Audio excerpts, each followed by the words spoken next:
que yo voy a hacer, yo tengo formación en filosofía y le hago un poquito a las matemáticas. Soy fanático de las matemáticas.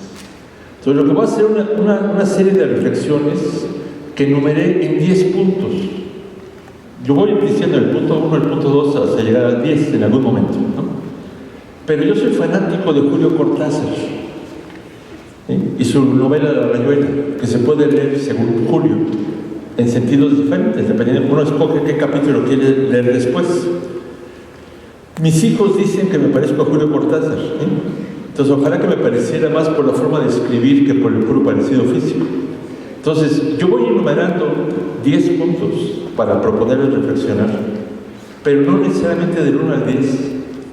Es decir, voy a ir diversificando los números y espero no ser confuso con eso. Pero como soy fanático de los mayas, voy a hablar de 10 puntos, pero voy a empezar a hablar del punto 0, que se atribuye que lo descubrieron los mayas. Yo soy filósofo y quisiera hablarles desde la otredad. Es decir, ese es el punto 0. Muchas de las veces, cuando uno habla en la academia, uno habla de los académicos. Cuando uno habla de la docencia, muchas veces uno habla de los docentes. Pero los docentes no seríamos nada si no tuviéramos estudiantes. Los académicos no seríamos nada si no tuviéramos un parámetro de referencia con el que interlocutáramos. Entonces, yo quisiera ponerme en el lugar de los estudiantes, y no es demagogia, no es populismo, ¿sí? Porque yo muchas veces prefiero no presentarme como maestro, sino como ayudante de estudiantes. Y el año pasado, 2018, yo cumplí 40 años de docencia.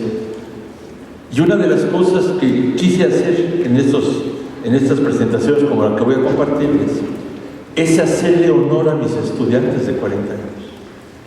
Es tratar de recuperar los decires que me han compartido esos estudiantes a lo largo de esas 4 generosísimas décadas que he tenido la suerte de convivir con ellos y con ellas. Tengo 25 años dando clases en posgrados. Los otros 15 eran universitarios. Entonces, la convivencia ha sido con una diversidad de disciplinas, de estudiantes de varias búsquedas disciplinarias. Entonces, lo que quisiera es cómo leo yo, docente, la experiencia que me han contado mis estudiantes en 40 años, dentro del espacio de la convivencia universitaria. Y por eso yo no voy a usar diapositivas. En este caso quisiera hacerlo muy filosóficamente, invitándonos colectivamente a reflexionar y abstraer, sin depender de imágenes. A la presentación se me dio por llamarle soledad y silencio en la experiencia de ser estudiante. Y le puse como título, o como subtítulo, una mirada desde la experiencia de un docente. Algunos de ustedes quizá conozcan que en la antropología ahora se habla de autoetnografía. ¿Qué sucede cuando uno está haciendo etnografía de sí mismo? Puede tener muchos sesgos, puede tener muchos prejuicios, puede que haya cosas que uno no quiere ver de sí mismo, porque no siempre es agradable lo que uno hace consigo mismo. Entonces, no pretendo por lo mismo ninguna cátedra de la verdad de nada, sino es compartir, es parte de mi intimidad académica. ¿Qué es lo que he vivido en 40 años? Y no ha sido en una sola institución. Yo he estado en muchas instituciones académicas. El 1 de noviembre cumplo 25 años en el Colegio de México. Pero en marzo de este año cumplí 36 años dando clases en la UNAM. Y he dado clases en varias universidades de varios países. Entonces, ejemplos que les voy a poner no se limitan solamente a las 2 instituciones con las que me presentaron Colegio de México y UNAM, sino son muchas. Y digo esto porque el segundo punto para comentarles es que voy a tratar de cuidar lo más posible, lo más posible, la confidencialidad de mis estudiantes por razones de sus derechos y por razones éticas. Quisiera decir la problemática y compartir la problemática, más que asociar a un estudiante específico que me lo haya contado. Porque mi impresión es que por la falta de claridad y de transparencia en la convivencia universitaria entre docentes y estudiantes, Hay muchísimos estudiantes que viven tensiones innecesarias y que muchas de esas tensiones las silencian. Y las silencian no porque se den, sino por temor a ser descalificados, por ejemplo, o porque no encuentran instancias en donde pueden ser acompañados. Yo cuestiono profundamente la frase de que el que calla otorga. No es cierto. El que calla pudiendo hablar, ese se otorga. Pero el que calla porque no lo dejan hablar, sería un poquito cínico, además responsabilizarlo por su silencio. Una antropóloga muy conocida, Lourdes Arizpe, estudiando hace muchos años a las mujeres indígenas, decía: me inquietan los silencios de las mujeres indígenas. Pero cuando lo decía no era para decirles, hablen mujeres, no. La inquietud era, ¿serán silencios elegidos o serán silencios impuestos? Esa era su inquietud. Yo me he enfrentado durante 4 décadas a diferentes silencios de los estudiantes. Y no tengo claro si esos silencios, igual que con lo que decía Lourdes, son silencios elegidos por los estudiantes o impuestos por el tipo de convivencia universitaria que vivimos. Por eso, para cerrar el segundo punto, me voy a extender más en otros, me encantaría discutir aquí con estudiantes, sobre todo, y con colegas que vivimos en la docencia, qué significa la agencia estudiantil, qué significa la ciudadanía como estudiante, qué es lo que los estudiantes perciben como sus derechos, en qué creen que tengan la autoridad para interactuar con alguien. El camarada Pablo Freire decía: si alguien pretende ser docente y no reconoce que tiene algo que aprender de los estudiantes, no tiene nada que hacer como docente. Entonces, ¿de qué manera les hacemos creer y sentir a nuestros queridos compañeros de vida académica, como lo son los estudiantes, que podemos interlocutar con ellos, que podemos interactuar con ellos, que estamos escuchando? Pero escuchando no solamente para corregirlos, no solamente para ver en qué se equivocan, sino escuchando para que nos enseñen. Porque una de las pasiones del estudio es que si uno sigue creyendo que puede seguir aprendiendo, nunca deja de estudiar. Entonces, vayan recordando eso de la agencia estudiantil y de la ciudadanía del ser estudiante. ¿Qué significa? Ahora, punto número 3, y quizá un poquito de los puntos más álgidos de lo que voy a plantearles. No voy a hablar de teoría, no voy a hablar de los grandes autores que han hablado de la convivencia estudiantil o la convivencia universitaria. Les voy a hablar, y hasta parezco abogado, pero no soy abogado, soy un inocente filósofo. Bueno, no muy inocente, los filósofos no pueden ser tan inocentes, pero es un filósofo con buenas intenciones. Voy a construir una reflexión desde la jurisprudencia, dirían los abogados, es decir, desde los casos.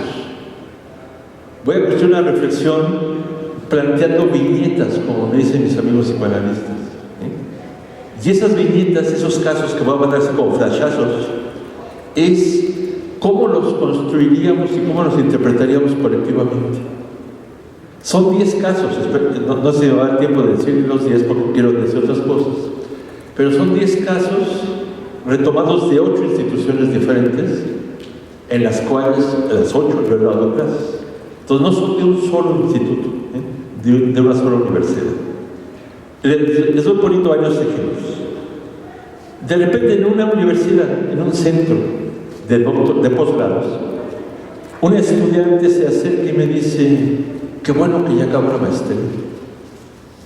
Digo, pues felicidades, o sea, te titulaste. Y me dice: sí, pero no, eso no es lo que menos me importa. Lo que más me preocupa, dice, es que durante la maestría, por el tipo de presiones que recibí para estudiar, por el tipo de discursos que me dijeron que tenía que aguantar por la excelencia académica que estamos buscando, tuve un preinfarto. Muchacho de 23, 24 años, preinfarto. Alguien dirá: bueno, pues es que no aguantó la presión. Pero si yo afirmo no aguantó la presión, suena que fue un defecto de él.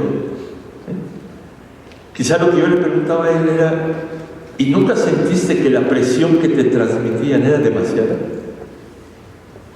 Algún día hemos evaluado si las demandas escolares a las que enfrentamos los estudiantes se justifican pedagógicamente. Tengo estudiantes que están discutiendo el doctorado. ¿Cuántas son las horas máximas a las que debe trabajar un estudiante a la semana? Y no crean que por burócratas o por flojos, ¿no? Sino porque ellos están convencidos por diálogos conmigo que también tienen derecho al descanso, que también tienen derecho al tiempo libre. Entonces ellos dicen, si la jornada laboral se abre entre 35 y 40 horas, y nosotros sumamos las horas que tenemos de clases con las horas esperadas de trabajo escolar, dice, rebasa por mucho esos 40 horas. ¿Hay alguna irregularidad? Me preguntan ellos. ¿Hay algo que se está violentando en nuestros derechos? El sentido común diría, pues sí, compañero, algo se está complicando. Pero ellos me dicen, ¿pero dónde está escrito que tenemos el derecho a solamente trabajar académicamente un máximo de tantas horas? En ninguna parte.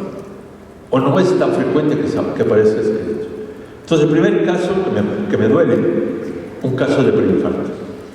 Un estudiante de otra universidad me decía, y usando un discurso coloquial, el que sean vacas sagradas, refiriéndose a ciertos académicos y académicas, no les da la justificación ni les da autoridad para humillarme. Dice, yo escribo con miedo y me he convencido que la educación en este posgrado donde yo estaba trabajando, dice, es desde el miedo. Dice, y escribir con miedo es siempre creer que me voy a equivocar en lo que yo hago. Imagínense a alguien que desarrolla un doctorado, una maestría, desde lo que ella percibe como pedagogía de miedo. Tercer caso, yo doy clases de metodología y de epistemología, y una de las inocentes preguntas que les hago a mis estudiantes es, ¿cómo aprendieron a hacer hipótesis? Yo no, antes de enseñarles, antes de preguntarles si hace falta una hipótesis, yo les pregunto, oye, ¿cómo aprendiste a hacer hipótesis? Y algunos me dicen, bueno, pues en la secundaria me enseñaron un taller de química, cómo pensar cosas, en un cursito de metodología de la preparatoria. Y un estudiante me contestó por correo, yo aprendí con sangre. Yo dije, esa metodología no la conozco.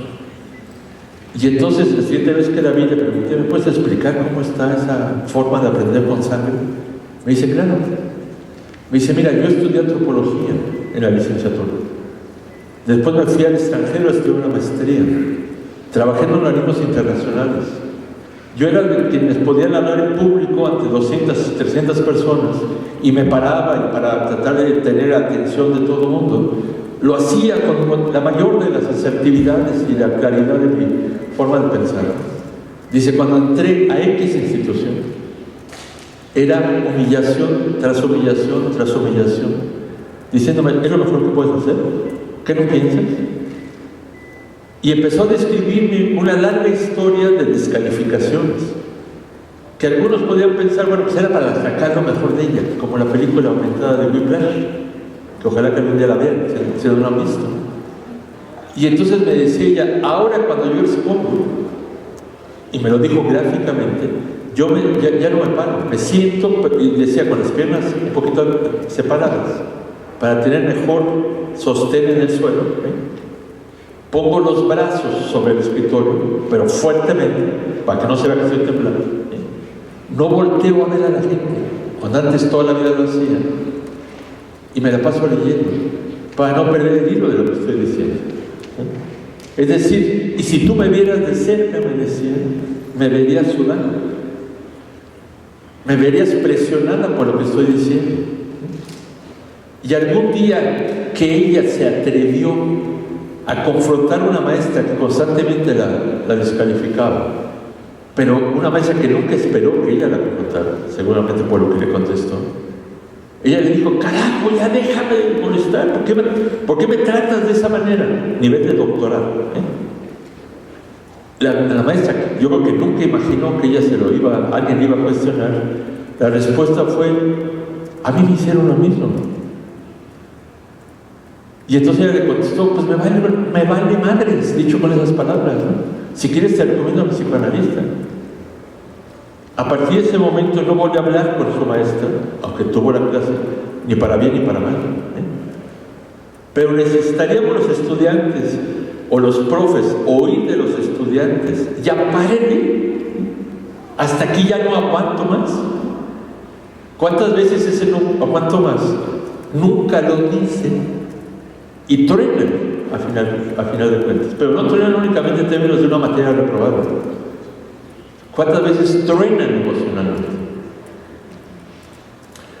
Cuarto caso: una alumna me dice: oye, tengo un pequeño problema. Y lo decía amablemente, pequeño problema. Le digo: ¿por qué? Dice: me acaban de avisar que me corren de la institución. Le digo: ¿y por qué? Dice: porque en esta institución, con una materia reprobada, sales de la institución. Digo: pero tú no has reprobado. Me dice: exactamente. Pero el argumento que me dan es que lo más probable es que voy a reprobar. Le digo: a ver, perdón, ¿no has reprobado? Me dice: no. Pero dicen que tengo tal deficiencia en mi formación académica que es un hecho que el semestre siguiente voy a reprobar. Entonces, ¿que para qué me hacen perder el tiempo? Y le digo: a ver, compañero, ¿y tú te vas a dejar? Me dice: por supuesto que no. Yo tengo derecho y tengo claridad de mis derechos. Yo era su tutor de tesis. Entonces le dije: mira, me parece maravilloso, peleemos por el caso. Porque una querida colega socióloga recientemente fallecida, Teresita Barbieri, decía: lo más difícil de ser defensor de derechos humanos es que no haya ciudadanos que quieran ser defendidos. Entonces le dije: me parece un avance brutal que me digas, quiero defender. Y lo que demandamos fue: denos por escrito la razón de la de baja. Y obviamente que la institución nunca se atrevió a dar a poder por escrito. ¿Cómo va a poder por escrito? Lo más probable es que vas a reprobar. Y la compañera, después de 3 meses de conflictos y de pleitos, logró reinstalarse. Pero no únicamente logró que la reinstalaran, sino vivió el resto del posgrado la agresión de los profesores, porque los había evidenciado en algo que ellos suponían que era el ejercicio del poder sin mayor escándalo. Y entonces yo me dediqué a contenerme para decir: no te desgastes, porque lo que están esperando es que truenes y se diga: ya ves cómo si era razón, si va a reprobar. Entonces digo: no les des el gusto, déjame a mí la discusión con ellos, porque estamos a nivel de iguales. Y me duele decir a nivel de iguales, porque yo quisiera pensar que los estudiantes y los docentes estamos a nivel de iguales, porque somos ciudadanos, porque ambos somos titulares de derechos.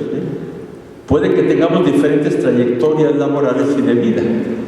Yo no estoy suponiendo que gente que tiene 30, 40 años menos que yo tiene la misma experiencia de vida, pero sería una aberración mía pensar que porque tengo 40 años más que él o ella, es mejor mi experiencia.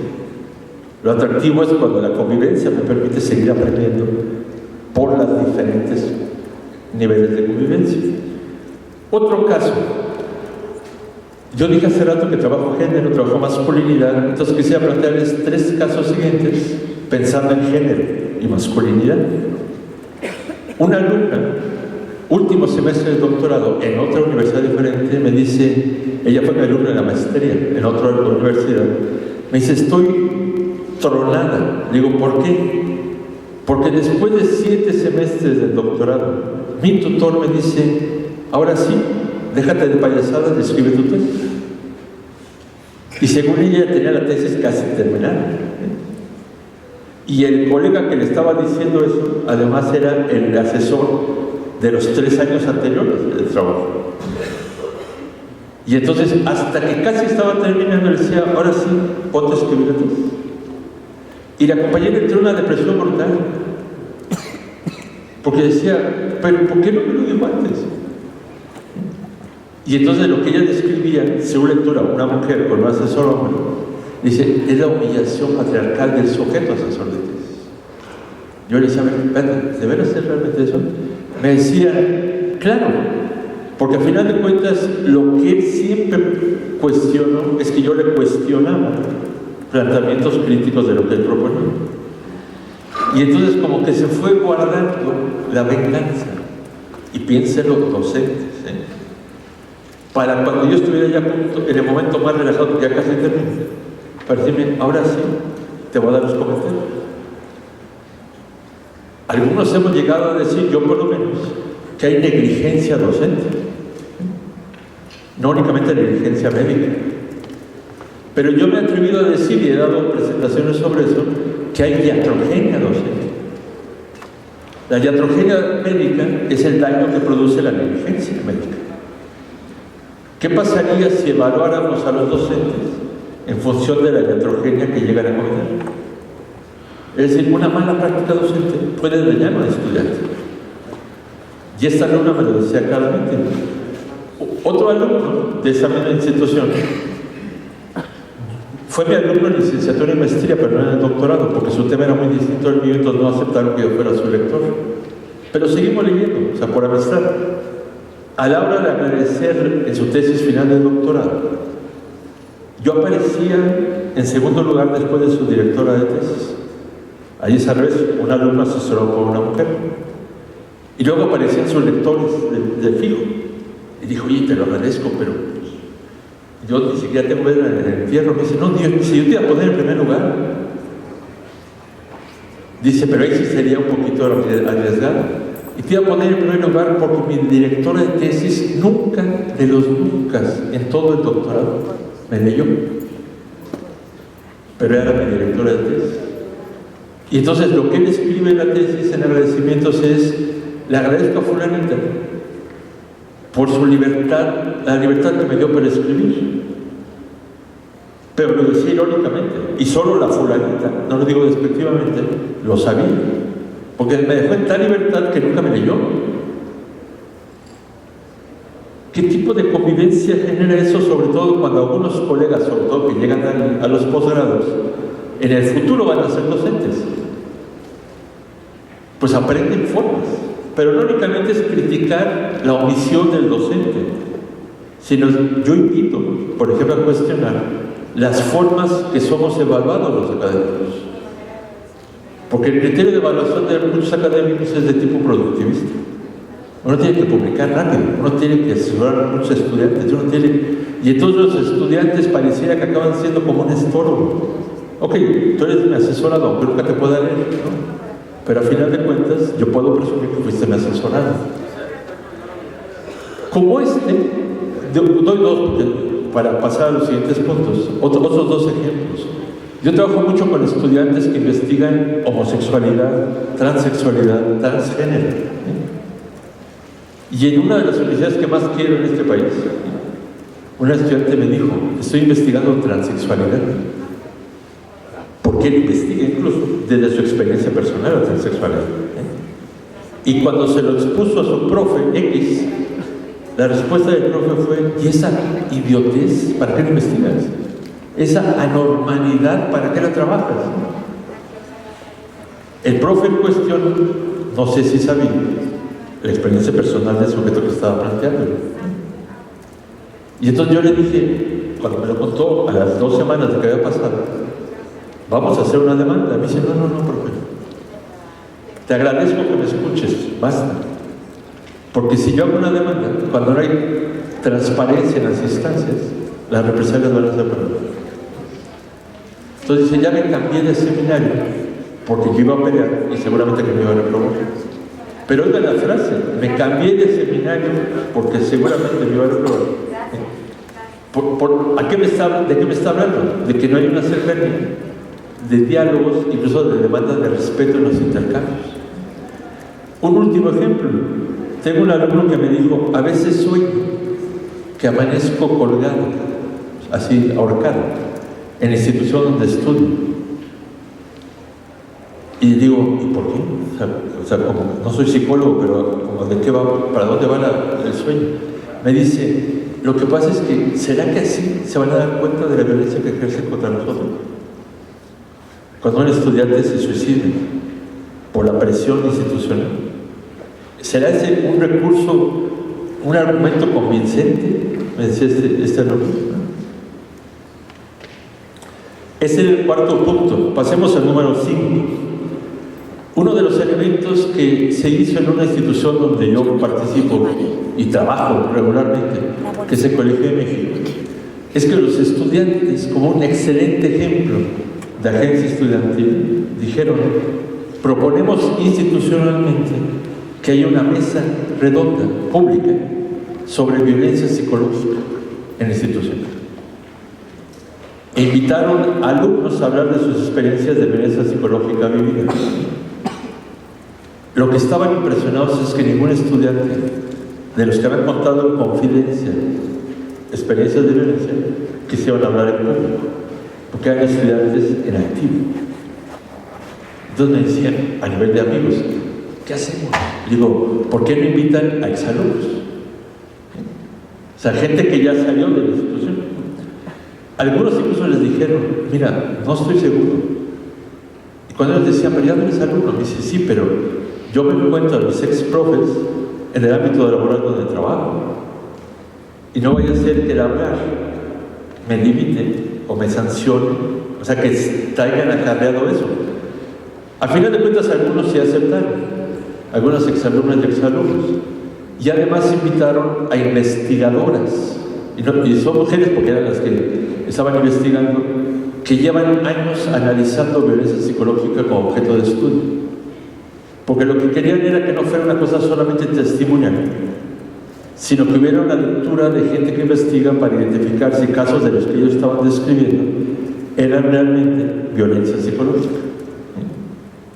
Se hizo todo el ritual de convocatoria por las redes institucionales oficiales, y 5 minutos antes de que se empezara la sesión, las autoridades de la institución les dijeron: no se va a transmitir ni se va a filmar.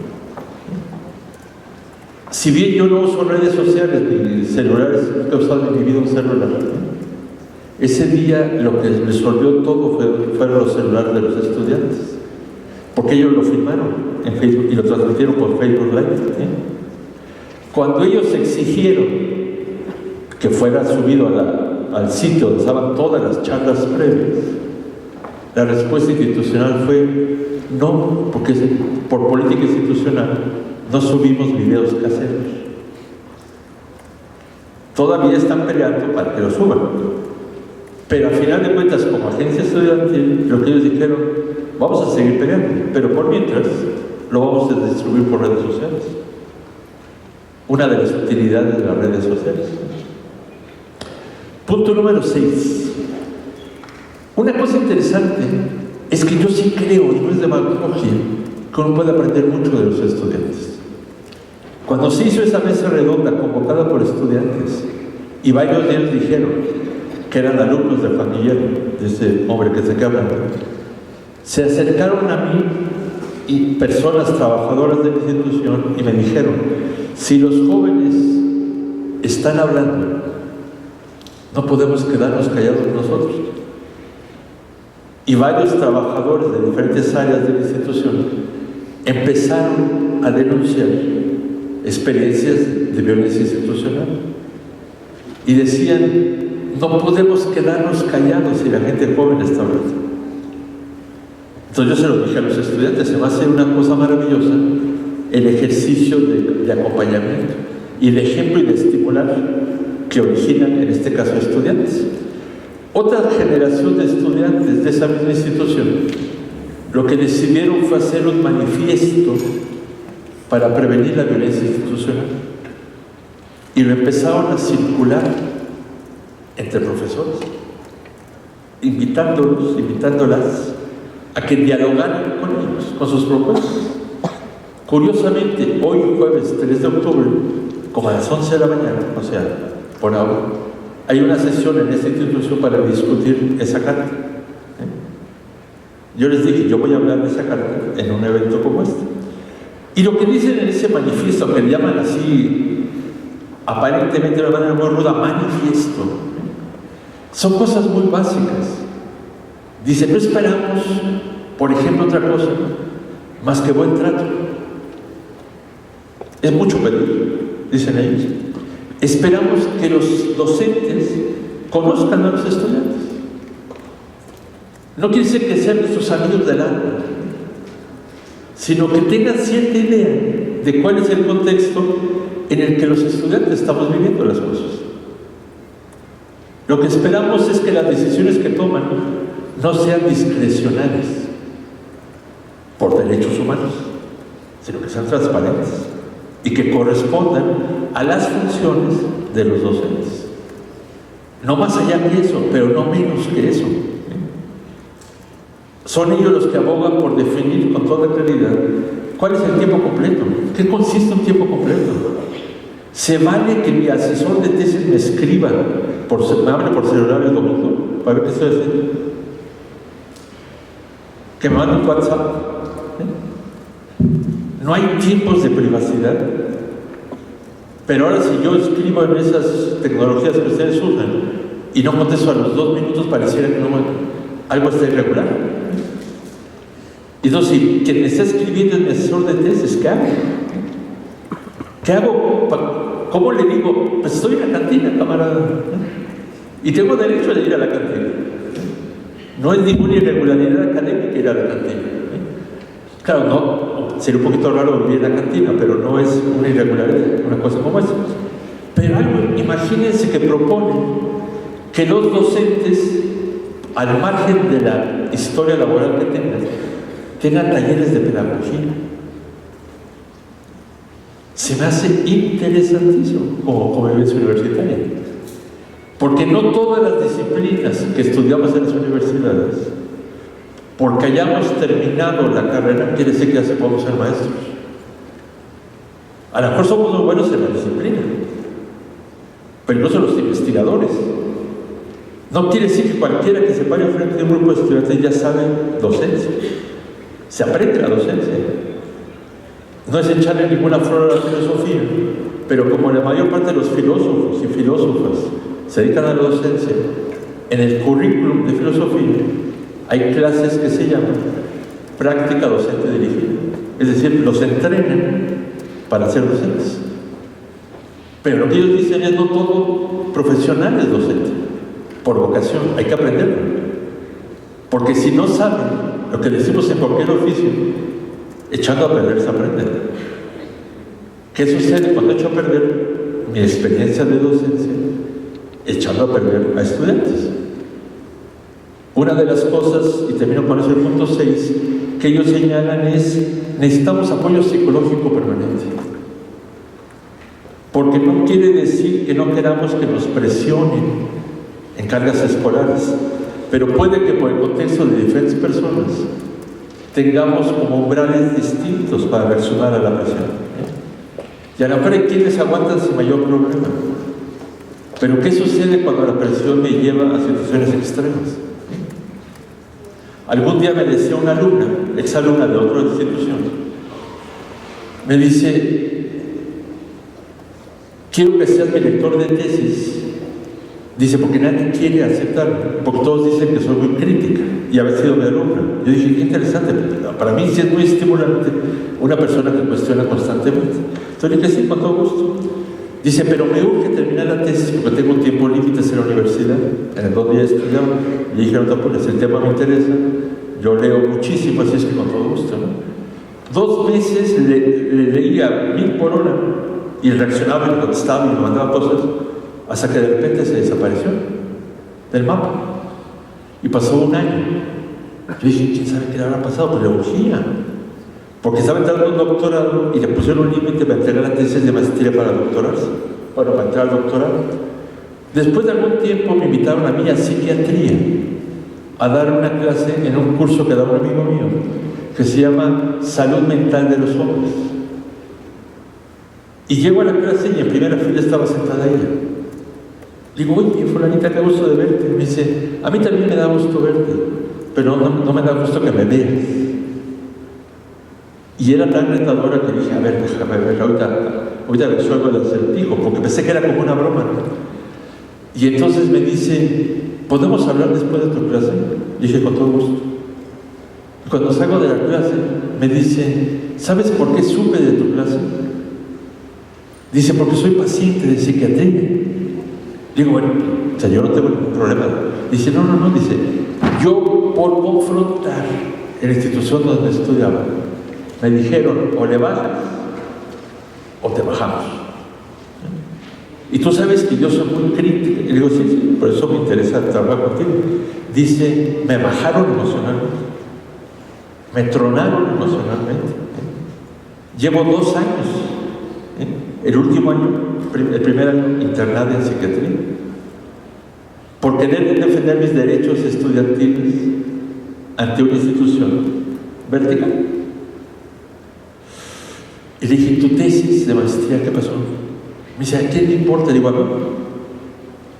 Dice, mira, te agradezco la autoestima. Le dije, no es por autoestima. El tema es relevante, tú eres relevante para mí como estudiante. Vamos a retomarla.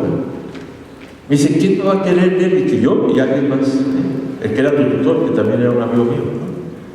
La alumna se tituló y era tan brillante la tesis que se publicó como libro. Cuando postuló al doctorado la aceptaron, pero no le dieron la beca en CONACYT, porque ella había metido pleito a la institución donde la habían desgastado, ¿no? Y uno no puede tener beca en 2 instituciones diferentes. Entonces la alumna, brillante, sigue esperando que algún día CONACYT resuelva para poder estudiar un doctorado, porque no puede estudiar sin beca, ¿no? Punto número 7, y ya voy cerrando.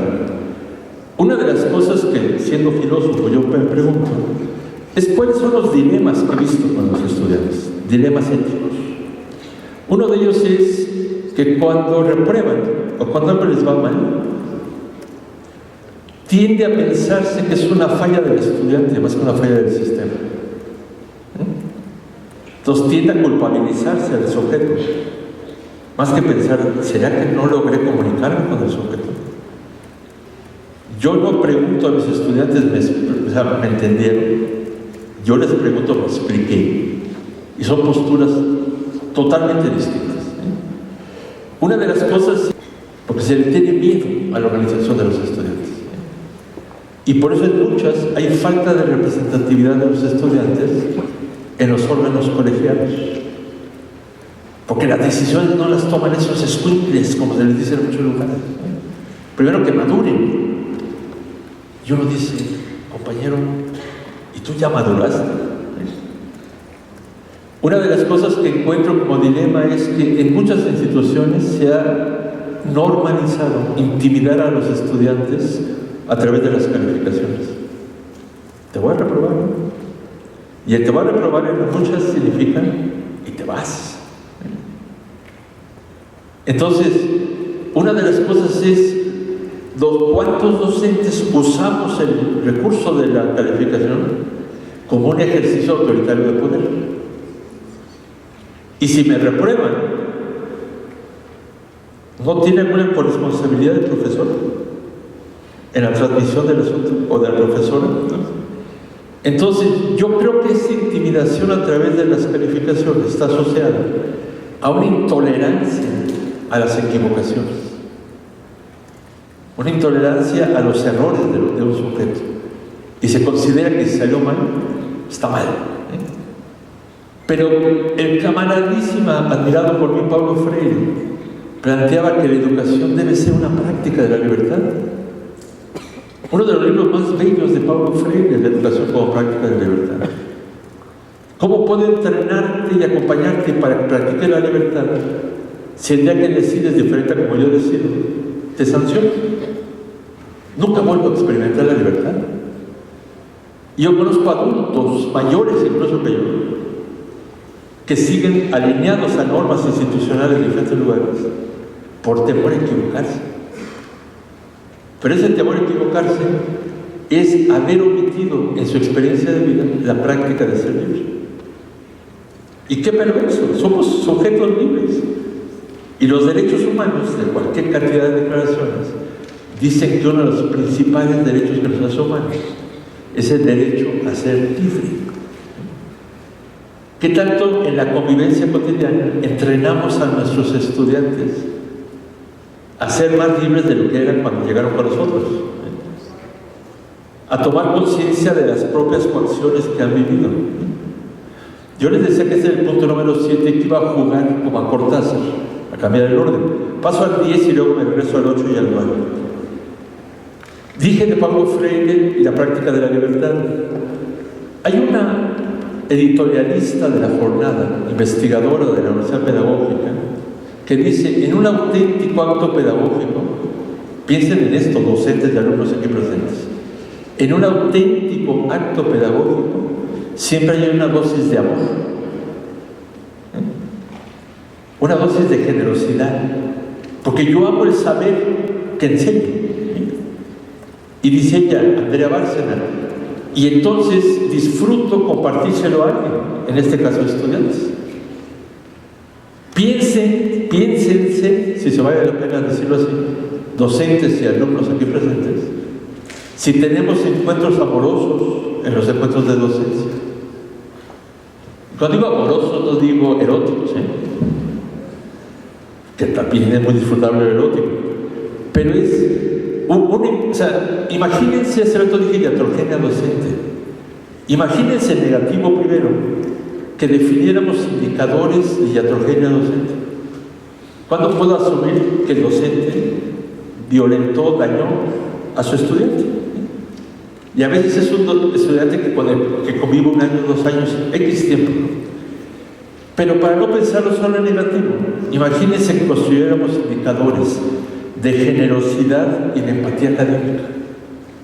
Se me haría riquísimo que tuviéramos una medición, de alguna manera, de cuánto estamos siendo generosos académicamente, cuánto estamos siendo empáticos académicamente. Y insisto, decir empatía académica no es demagogia, es respeto al saber que estoy tratando de compartir y respeto a la persona con la que lo estoy compartiendo. Imagínense que estimuláramos el cuidado de sí en la experiencia de ser estudiante. Michel Foucault dice que el cuidado de sí no es el autocuidado, o sea, no es práctica de comer saludablemente para Michel Foucault. El cuidado de sí es ocuparme de mí mismo, es que yo me sea relevante a mí mismo o a mí misma. Yo he dicho en programas de Radio UNAM, tenemos que necesitamos 10 minutos diarios de cuidado de sí. O sea, de recrearnos con nosotros mismos. Porque no puedo dar un pasito más si no me reconozco, porque con quien convivo es conmigo mismo, 24 horas al día.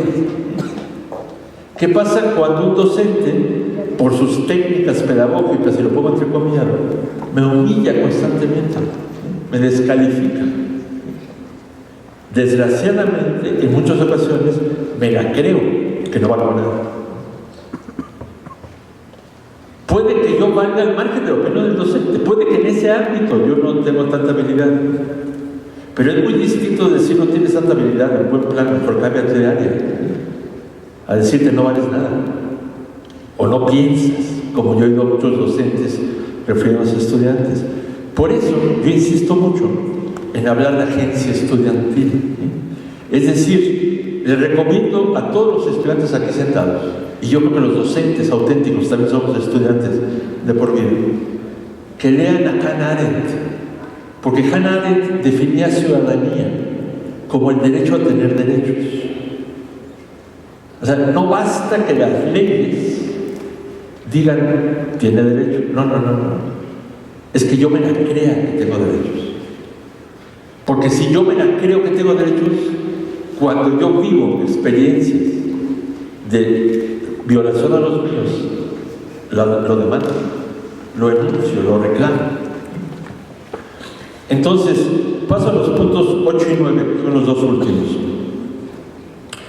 Pensando personalmente, valga la redundancia, yo digo, ¿será que esos chavos, esos jóvenes, esos muchachos, estudiantes, de la edad que sean, se callan porque quieren quedarse callados o porque se les impone el silencio?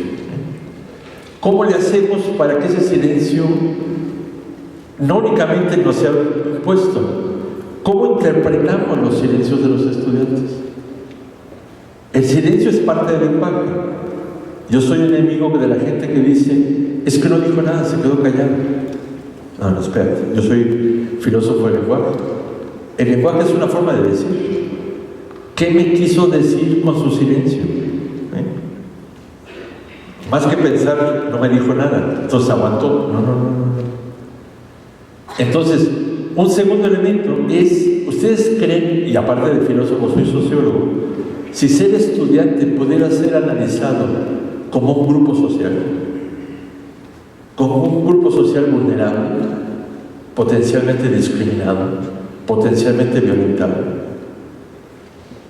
Quienes hemos escrito sobre políticas públicas decimos los grupos vulnerables o violentados o discriminados son meritorios de acciones afirmativas para reparar la discriminación, para reparar la desigualdad. Piensen, estudiantes aquí sentados, ¿qué tipo de acciones afirmativas necesitaríamos para reivindicarnos con ustedes por los ejercicios de autoritarismo que hemos ejercido? Y no me estoy echando culpas, asumo responsabilidades. Me pregunto como docente, ¿por qué como docente me mete ruido que cuando yo defiendo estudiantes, otros docentes se sienten traicionados? Es como si yo me defiendo a mujeres, entonces los hombres me dicen, ¿de qué lado estás, cabrón? Con esa amable palabra que acabo de repetir. Entonces es, ¿por qué no dialogamos en la convivencia universitaria? Paso al último punto. Y lo digo también muy íntimamente. ¿Por qué me duele? ¿Por qué me conmueve? ¿Por qué me indigna? ¿Por qué me preocupa cada vez que reprueban o dan de bajo al estudiante? Iba a decir porque me encabrona, pero no lo digo para mí. No soy tampoco académico. Tengo varias respuestas y por eso termino. Porque creo que en la mayor parte de las ocasiones no hay sustento pedagógico para haberlo reprobado. No hay sustento pedagógico para haberlo dado de baja. Creo que en la mayor parte de las ocasiones puede haber injusticias. Y Sócrates decía, prefiero sufrir una injusticia que cometerla. Creo que en muchos casos no tenemos dimensión los docentes del efecto que le va a generar en su vida ese sujeto haber sido reprobado o dado de baja. Creo que a final de cuentas, y con esa es la última frase, algo nos está fallando en la docencia y no lo reconocemos y no lo evaluamos. Ojalá que encuentros como estos realmente nos acompañen a todos los que vivimos en la docencia para hacer de esta una experiencia digna, pero además una experiencia lúdica. Por lo menos así lo espero. Muchísimas gracias. Gracias, buenas tardes. Jorge Delgado de San Luis Potosí. Más que una pregunta, que es un poquito, y agradeciendo este espacio de diálogo, sobre esta inquietud de en dónde están documentados los límites de como profesores tenemos. Es una invitación a revisar los planes y programas de estudios, porque esa puede ser una herramienta para decirle al profesor, este es tu límite. Es decir, cuando se diseña un plan de estudios, si se consideran estas situaciones que usted manejaba, doctor, de ser equilibrado, de ser pertinente, de ser flexible, de no rebasar ciertas horas a la semana para que el alumno encuentre una integridad, creo que deriva del desconocimiento que tenemos para utilizar esta herramienta, y en la medida que los conozcamos, le podemos decir, oye, yo no puedo trabajar más de 40 horas. ¿Dónde dice tu plan de estudios? Tú fuiste contratado para implementar ese plan de estudios y cumplir los objetivos de ese plan de estudios. Entonces, no puedes ir más allá. Mi libertad de cátedra, no. Tu libertad de cátedra se circunscribe a lo que esa norma te establece.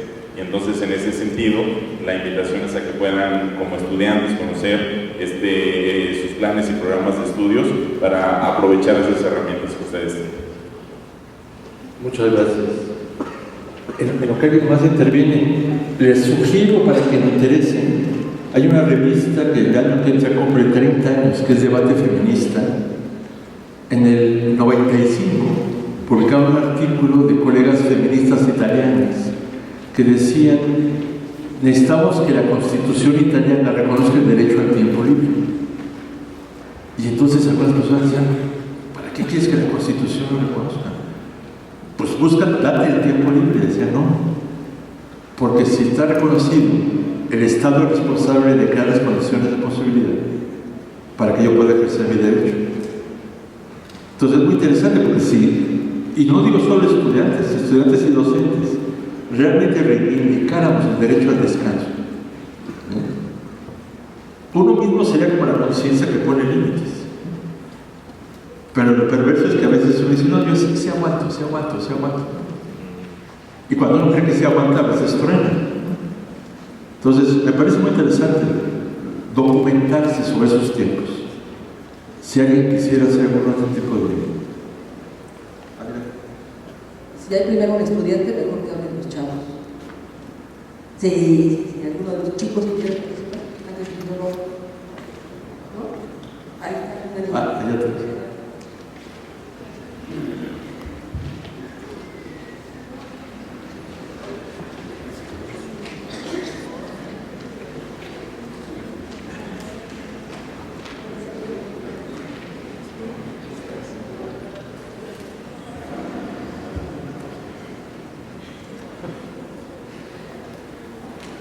Buenos días, ¿hay alguna recomendación que nos pueda hacer nosotros como alumnos para ayudar a contribuir con los profesores a, pues, no sé, a una integración más como que formal entre maestros y alumnos? Fíjate, te agradezco la pregunta. Les voy a sugerir algo. Una de las frases extrañas que usamos los adultos con los adolescentes dice: uno desconfía de los adolescentes porque uno alguna vez fue adolescente. Es decir, se recuerda en perspectiva, pero es una descalificación, ¿no? Cuando el mayor de mis hijos llegó a la prepa, me dice con mucha rabia, llegué a la conclusión, así usando esas palabras académicas, que los adultos no nos entienden. Dije, Sebastián, llegaste a la misma conclusión de todas las generaciones anteriores. Dije, y no está mal. Le dije, hay algunos adultos que intentamos entendernos, pero no siempre nos resulta. Pero yo, jugando con la autoridad, le dije, a ver, Sebastián, ¿pero tú crees que los adolescentes entienden a los adultos? Me dice, no, pero no nos interesa. Le dije, oye, Sebastián, pero yo soy tu papá, o sea, me gustaría que tú me entendieras así como tú reclamas, que ojalá yo te entendiera. No, dice que te busque, dice que te entiendas a tu papá. Le digo, mi papá murió hace muchos años y dice, pues qué pena. Yo lo que creo, a la pregunta que haces es, ojalá que los estudiantes, ya sea por iniciativa suya o combinada, le preguntaran a los profes ¿qué experiencias uno recuerda cuando eran estudiantes? O sea, fue que todos los profes fuimos tan brillantes que nunca probamos, que nunca copiamos, que todo lo hicimos nerdamente, si se vale la expresión. ¿Por qué no le contamos a nuestros alumnos las contradicciones que vivimos de estudiantes? Las incertidumbres que vivimos de estudiantes. Pero ni siquiera como ejemplo de que te voy a decir cómo se resuelve, no, o sea, yo tampoco nací con todo resuelto. No soy perfecto, soy finito. Y no por fineza, sino por finitud. Entonces, acompañémonos generacionalmente, te haría la recomendación. Bueno, les haría la recomendación. ¿Alguien más?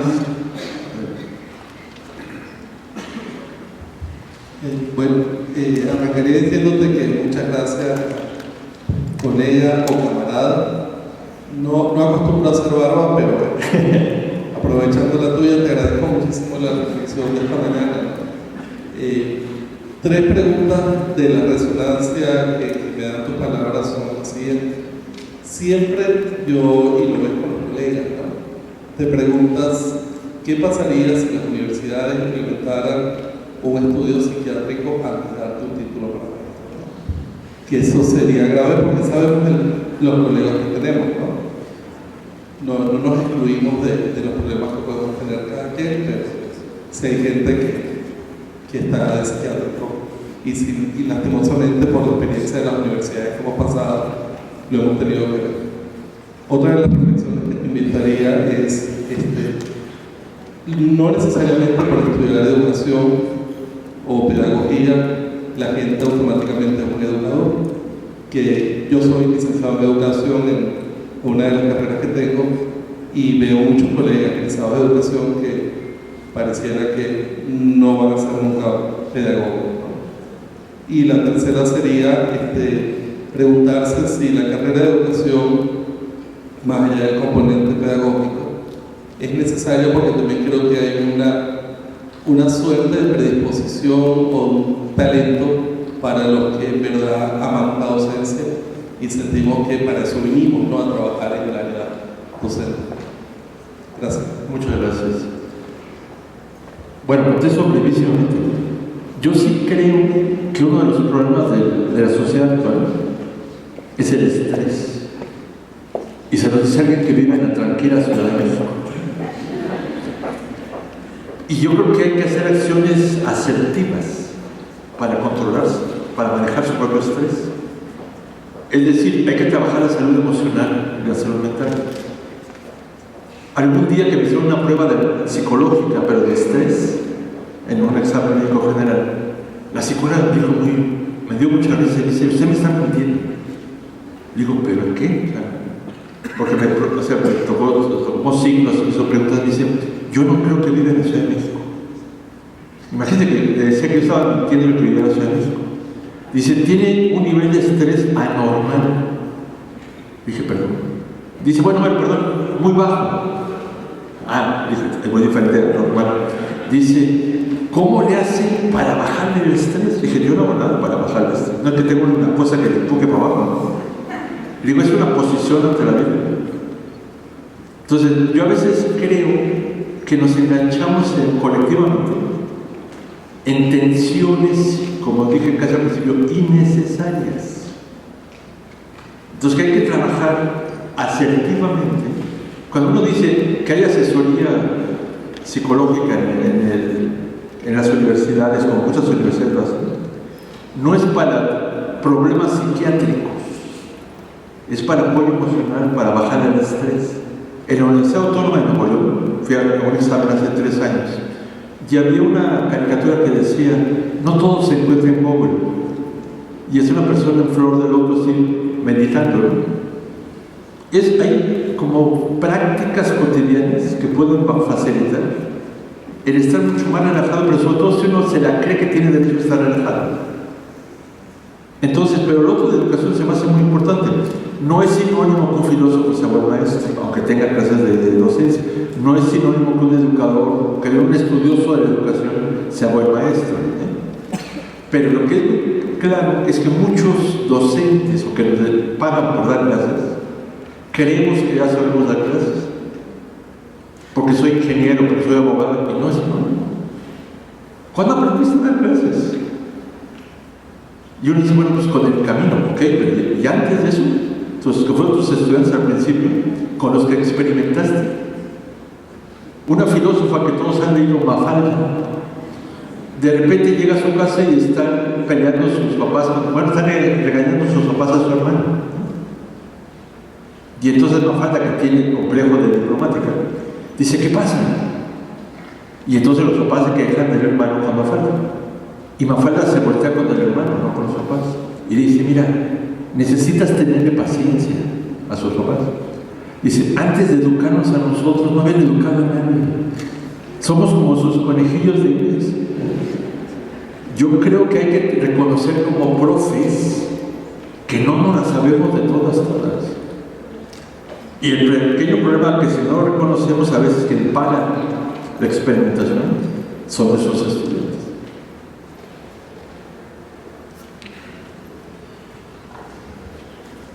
Pues buenos días, mi nombre es Carlos de Ávila y soy estudiante de Derecho en la Universidad Autónoma del Noreste, y agradeciéndole al licenciado que nos comparta pues, sus experiencias. Mi pregunta sería: ¿usted considera que la exigencia por parte de las instituciones, junto con la de sus docentes, debería acoplarse a la necesidad del aula, del estudiante? Porque por así decirlo, como usted comenta, no es lo mismo cuando uno termina su carrera y se mete luego a dar clase, ¿verdad? Entonces va requiriendo experiencia en enseñar a los estudiantes. Entonces, ¿cómo habría una correlación entre estudiante y maestro que apenas va iniciando y, por así decirlo, inicia exigiendo? ¿Sabe cómo? Mira, no es que haya recetas, pero tú que eres estudiante de Derecho, yo trabajé muchos años con médicos, investigando. O sea, yo, filósofo, pero investigaba cosas de salud.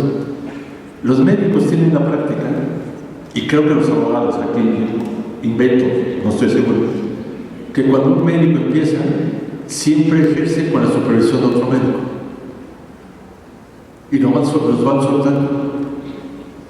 Y en su práctica médica les ponen casos como estudiantes y están 4 o 5 frente del paciente a ver qué harían en este caso. Y es examen, pero es el caso real, enfrente de ti. Yo pensaría que es mala idea, o sea, yo así aprendí, que muchos cuando al empezar a hacer estos profes somos ayudantes del profesor y vamos bien un poquito de la práctica. Las categorías en diferentes universidades son auxiliar o sea, profesor, tiene como una categoría como suplementaria de que va subiendo de categoría, pero en función de los años de experiencia. Entonces yo creo que algo se podría hacer así. Yo no sé si los abogados, un abogado que ya se tituló ya tiene que, sobre todo, o estar acompañado por alguien más. Yo creo que esa compañía podría ayudar mucho, pero implica mucha generosidad de los dos lados.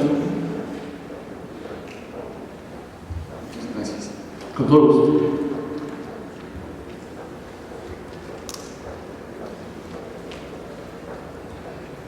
En lo que llega la compañera, le llega el micrófono. Hace unos meses, el 15 de mayo, invité a mis hijos, tengo 2 hijos, actores de teatro, a comer, a cenar. Y les dije, quiero festejarnos los 4, compañera de ellos 2, porque tanto mi compañera como ellos 2 ahora dan clases, pero las clases de ellas son más divertidas que las mías. Yo doy epistemología y ellos dan clases de teatro y clases de tap, de baile. Entonces les digo, los felicito, les dije por el día del maestro. Y el mayor dijo, mira, yo no sé si todavía sea maestro, ¿no? Yo apenas estoy dando clases. Le dije, te felicito el doble por modesto, compañero.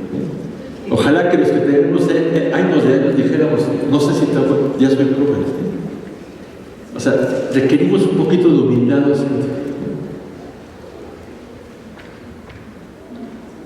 Primero que nada, quiero agradecerle porque jamás creí escuchar a un maestro, a alguien desde otro punto de vista de los estudiantes, defendernos lo hace, porque durante todo lo que he estudiado, nunca había escuchado a un maestro defendernos de esa manera, lo cual es admirable, la verdad. Yo soy estudiante de la Facultad de Arquitectura y muchos tienen el estereotipo de que arquitectura es una carrera difícil, que es una carrera que te quita tiempo, que es muy egoísta, y que los estudiantes de arquitectura no tenemos ese derecho de quejarnos porque es una carrera pesada, que no debemos de quejarnos porque no podemos dormir, porque hay veces que no tenemos tiempo para comer. Y hay veces que nuestros mismos maestros de la facultad nos dicen que no nos quejemos, que no estamos llorando porque no tuvimos el tiempo para dormir, porque no tuvimos el tiempo para salir con nuestros amigos. Lo cual a mí muchas veces se me hace injusto, siento que son ellos los que nos deben de alentar a seguir una carrera, y algunas veces siento que son ellos mismos los que nos piden, no sé cómo decirlo, como que indirectamente que salgamos de la carrera porque no vamos a poder, porque es una carrera muy difícil. Hay una manera como de defendernos, o decir, de por qué nos dices eso cuando en realidad deberías de alentarnos. Mira, yo te diría, no sé si yo necesariamente defiendo estudiantes, y te agradezco y me da mucho gusto que así lo sientas, y ojalá que alguien más lo haya sentido. Yo decía al principio que después de 40 años de dar clases, quería hacerle honor a mis estudiantes, porque a mí es un privilegio la docencia, y quería compartir historias que me han contado, a veces muy dolorosas. Qué bueno que tú dices que lo sientes como una defensa. al caso que tú describes, es de lo más recurrente en muchas disciplinas. No te quejes, ¿no? ¿Y por qué no? Yo tengo derecho a quejarme. A veces yo decía, quizá porque a veces no tenemos claro cuáles son nuestros derechos como estudiantes. Y profes y estudiantes tenemos derecho al descanso. Yo soy filósofo y los filósofos griegos decían que no hay la única manera de filosofar es saber cultivar el ocio. Y un hermano mío que es bastante mal hablado dice, buena justificación para ser huevón. Ahora la gente, la lógica productivista cree que el ocio es no hacer nada. Y el ocio es descansar, el ocio es recrearte en el tiempo libre. Yo le pregunto a la gente, ¿qué hace? Nada más estoy leyendo. ¿Y por qué me dices nada? Como si fuera poco valioso leer. Yo creo que la mejor estrategia es conocer nuestros derechos. Y uno de ellos es el derecho a la salud. Y la salud no es únicamente la salud física, es la salud emocional. Y la salud emocional se trabaja, entre otras cosas, a través de la recreación. El divertirme, el recrearme, el disfrutar el tiempo libre. O sea, ¿por qué tengo que trabajar como estudiante de arquitectura 60 horas a la semana? Voy a ser mejor estudiante con 60 horas a la semana. Puede que me malacostumbre a ser productivista y así acabe laborando después. Y que no tenga tiempo para mi vida personal cuando sea arquitecta, porque me entrenaron para ser una maquinita de trabajo. Yo reivindico profundamente el derecho al tiempo libre. Si no nos vamos a robar, ¿hay más? Bueno, por cuestiones de tiempo vamos a comenzar con la primera plenaria para continuar con el programa. Al igual, si tienen alguna pregunta más, la pueden hacer pasar con los adecanes que andan de color blanco, las cuales entregaron los micrófonos, escribieron una tarjetita para que sean contestadas a través de medio electrónico. De igual manera, yo quiero invitar el día de hoy a la presidenta de la Red de Organismos Defensores, María del Carmen Gaitán Brunet, para el día de hoy hacer entrega de reconocimiento a la conferencia magistral a Juan Guillermo Figueroa Pereira. Un fuerte aplauso.